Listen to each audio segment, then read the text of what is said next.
Cara, eu tava aqui pensando, qual será o maior problema de ser um gênio? Afinal, tem que ter, né, alguma coisa de ruim, não é possível que você seja tão bom assim. E não é a pressão, nem a inveja alheia. O maior problema é que pra você, tudo é fácil demais.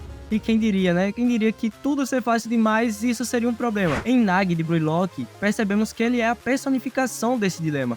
O cara nasceu com uma aptidão absurda. Ele mal tinha tocado numa bola e já fazia coisas que a gente, que rala a vida inteira, só sonha. Ele é um mestre da armadilha, o cara que transformou a inércia em ar. Mas no começo, o que é a habilidade do Nag? É só um potencial estagnado. É como ter um supercomputador e só usar ele para jogar campo minado. Não serve para nada. É um desperdício. E é aí que a gente se conecta com ele, de uma forma um pouco dolorosa.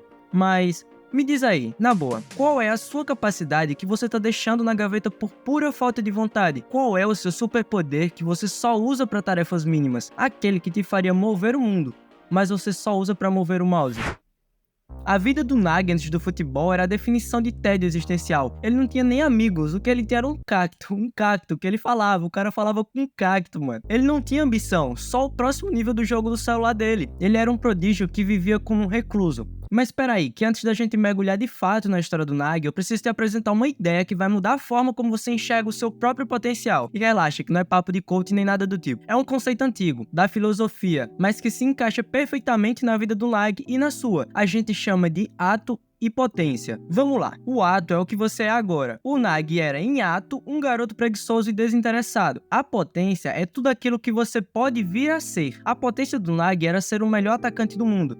Urel Mikage viu essa potência, mas sem querer, Urel se tornou o facilitador da preguiça do Nag. Ele pensava, ele planejava, ele resolvia os problemas. O Nag só precisava existir e chutar a bola. Pensa bem, Urel era o conforto dele. Ele era a muleta que impedia o Nag de sentir a necessidade de se mover. E isso é um ponto crucial. Na nossa vida, quem são os nossos réus? São as pessoas, os hábitos, as situações que nos protegem tanto do esforço que acabam nos atrofiando. A gente se acostuma com a vitória fácil. A gente se contenta com o suficiente. A gente evita o que é difícil, mas no fundo, essa facilidade é uma prisão. Ela te faz acreditar que você tá bem, quando na verdade você tá no mesmo ponto que estava antes. O sucesso que não exige sacrifício é vazio. Quando o Nag entra no Bruylock, ele continua vencendo, ele faz gols inacreditáveis, ele domina a bola com uma técnica que beira o sobrenatural. Mas e aí? O que ele sente? Nada. O sucesso que não exige dedicação é vazio. É como ganhar na loteria, é bom, mas não te dá a satisfação de ter construído algo. E a gente vive isso. A gente busca o atalho, a fórmula mágica para o sucesso. A gente quer o resultado do Nag, mas não quer o despertar dele. A gente quer a glória, mas sem a jornada. Mas aí, entre tudo isso, ele encontra o Barou, o rei, o cara que é o oposto do Nag. O Barou é esforço bruto, vontade pura. E o Nag, graças à sua preguiça, é chamado de escravo do Urel pelo Barou. O Nag consegue vencer o Barou no início, mas o Barou o força a se mover. O Barou o força a reagir. Na verdade, o Barou sem querer se torna o primeiro desafio real do Nag. Ele forçou o Nag a sair da inércia, mesmo que por um instante. E isso mostra que às vezes o que a gente precisa não é de um amigo que nos carregue, mas de um rival que deixa as coisas mais difíceis. Mas o Barou era só um aperitivo. O Nag ainda tava meio que no modo automático. Ele tava jogando como se estivesse com o freio de mão puxado. Ele ainda não tinha sentido aquela sensação de querer algo com todas as suas forças. Aquela bolha que o Nag vivia só foi estourada de verdade quando ele encontra o Izag. O Izag, diferente do Nag, não tinha nem um pouco da habilidade e o talento que ele tem, mas ele tinha fome, ele tinha um ego, ele tinha vontade de vencer que o Nag nunca precisou ter. O Izag era o ato se movendo em direção à potência, com uma velocidade insana, enquanto o Nag era a potência esperando que o ato viesse até ele. Quando o Nag perde pro time Z, ele sente algo novo, frustração. Não é a frustração de um jogo de videogame que deu bug,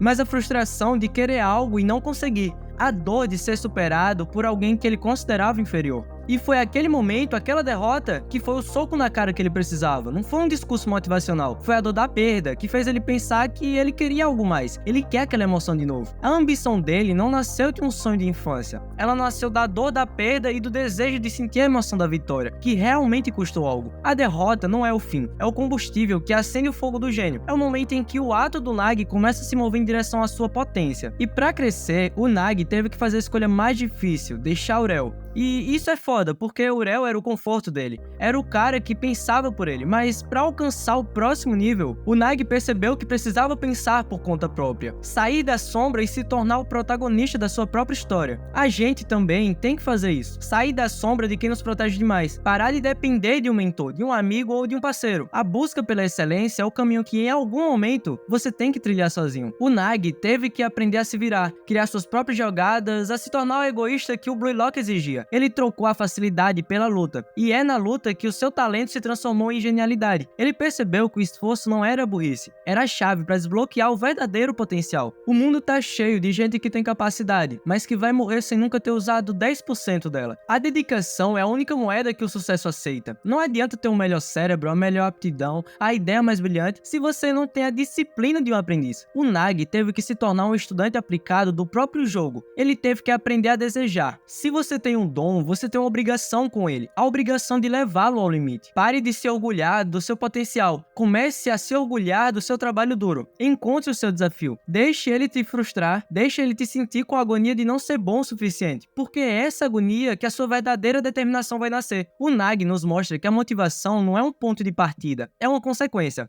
Ela vem depois que você sente a necessidade de ser melhor. O Nag, depois de despertar, não parou de perder. Ele perdeu de novo, mas a diferença é que ele mudou a forma como vê a derrota. Antes era só um incômodo, agora era informação. O fracasso não é o oposto do sucesso, é o caminho. Cada erro do Nag era um dado novo que ele usava para recalcular a rota. Ele não se afundava na derrota. Ele olhava para o novo erro e pensava: o que o Izag fez que eu não fiz? O que o Barou fez que eu não consegui parar? Na sua vida, quando algo dá errado, você desiste ou analisa, você chora ou você aprende. O gênio que se esforça não tem medo de falhar, porque ele sabe que cada falha é um ajuste fino no seu caminho para a potência. O fracasso é o seu professor mais caro, e como consequência, é ele que vai lhe ensinar as lições mais valiosas. Se a gente for analisar bem, o Nag só acordou porque o ambiente forçou ele. O Blue Lock não permitia a preguiça, era matar ou morrer. Era um ambiente de escassez e competição extrema. E aqui tá a verdade, um pouco desconfortável. Se você é a pessoa mais inteligente da sua sala, você está na sala errada. O Nag precisava de um lugar onde o talento dele fosse comum, onde ele fosse desafiado a cada segundo. O ambiente é o catalisador da sua potência. Se seu ambiente atual te permite ser medíocre, ele está te matando lentamente. Você precisa se colocar em um lugar onde seu esforço seja o padrão, e não a exceção. Cerque-se de pessoas que te inspiram e te cobram. O seu entorno deve ser o seu Izag. Em Blue Lock, eles chamam de ego. Mas o que é isso na vida real? É a sua fome negociável. É o seu propósito que te move mesmo quando a motivação some. O ego do Nag não era seu melhor jogador.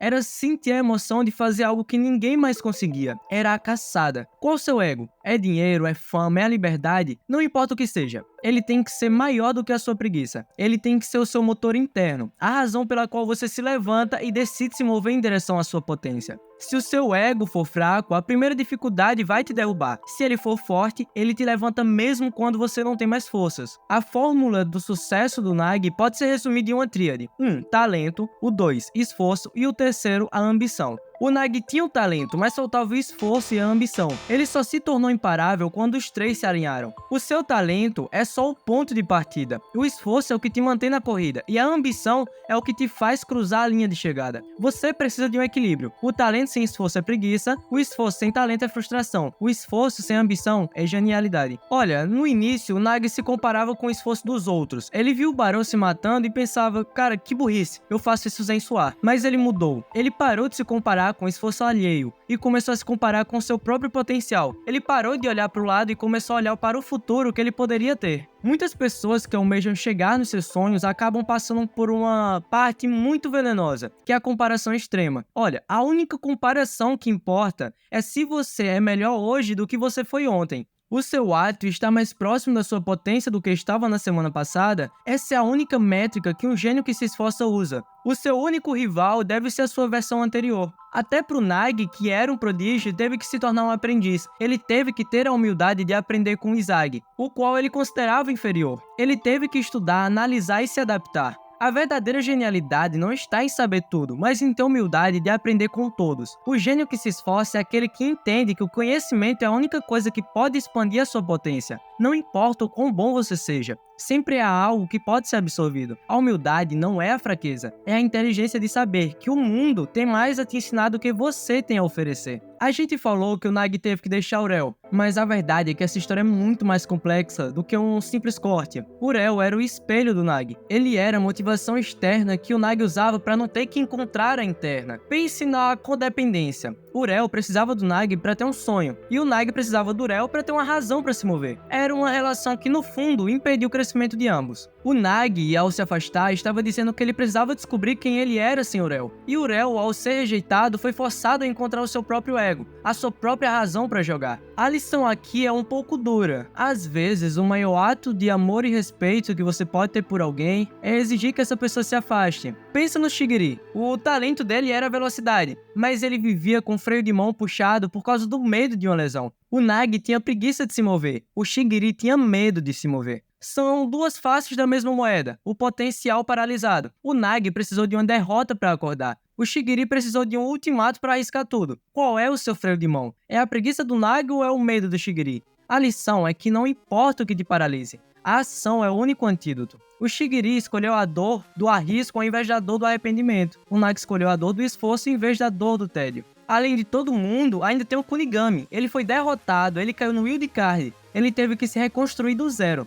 O Nagi teve o luxo de evoluir dentro do Blue Lock. O Kunigami teve que lutar para voltar. A jornada do Kunigami nos ensina sobre a resiliência, sobre o que acontece quando você perde tudo e tem que se agarrar à sua identidade para voltar à luta. Se você está em um momento onde sente que foi eliminado, que perdeu seu lugar, a lição do Kunigami é: a sua potência não desaparece. Ela só precisa de um caminho mais difícil para se manifestar. A própria ciência confirma a jornada do Nagi. Existe um conceito chamado neuroplasticidade. É a capacidade do seu cérebro se organizar e criar novas conexões neurais. O Nagi, ao ser forçado a pensar e se esforçar, estava literalmente remodelando o cérebro dele. Ele estava saindo de uma mentalidade fixa, a qual ele acreditava que porque era talentoso ele não precisava se esforçar, para uma mentalidade de crescimento, onde o esforço não é sobre o músculo, é sobre o cérebro. O Nagi que vemos na Liga Não Egoísta não é o mesmo garoto preguiçoso, ele é o Nagi 2.0, ele é o gênio que quer. Ele não está mais jogando para o Urel, ele está jogando para ele mesmo. Ele está jogando para superar o Izagi. Ele está jogando para sentir aquela emoção que só o esforço máximo pode dar. A lição final do Nagi é que o talento te dá o ponto de partida, mas a vontade te dá o destino. O seu potencial é infinito, mas ele só se manifesta quando você decide que o preço da ambição vale a pena. Agora me responda uma pergunta: o que o Nagi faria na sua situação? Ele não esperaria motivação, ele não esperaria o Urel, ele não esperaria o momento perfeito, ele criaria o desafio. Se você tem preguiça de ir para a academia, cria um desafio público. Se você tem preguiça de estudar, encontre um rival que te force a ser melhor. Se você tem preguiça de começar um projeto, crie uma data limite que te force a sair da inércia. O seu Nagi interior precisa de um soco na cara para acordar. Bom, agora o Nagi ele não joga mais por obrigação. Ele joga porque ele está numa caçada. Ele está caçando a sensação de superar o que parecia inalcançável. Ele está caçando o seu próprio limite. O seu potencial está esperando o seu empenho. Pensa no dia a dia. Onde você está sendo o Nagi preguiçoso? É na academia, é no estudo, é naquele projeto que você sabe que tem potencial, mas que a preguiça te impede de começar? A diferença entre o gênio adormecido e o gênio que realiza é uma única palavra: ação. Pare de ser o prodígio que se contenta. Comece a ser o lutador que evolui. O seu despertar não vai ser fácil. Vai ser frustrante, vai ser doloroso, mas no final, a sensação de ter transformado seu dom em realidade é a única coisa que realmente vale a pena. O preço da ambição é o esforço diário, e o Nagi nos provou que esse preço vale cada gota de suor. A caçada pelo seu melhor eu começa agora. Bom, e esse foi o vídeo, espero que vocês tenham gostado. Deu um pouquinho de trabalho fazer ele, então eu peço para que vocês deixem um like, se inscrevam no canal. E é só isso. Até o próximo vídeo, pessoal. Valeu!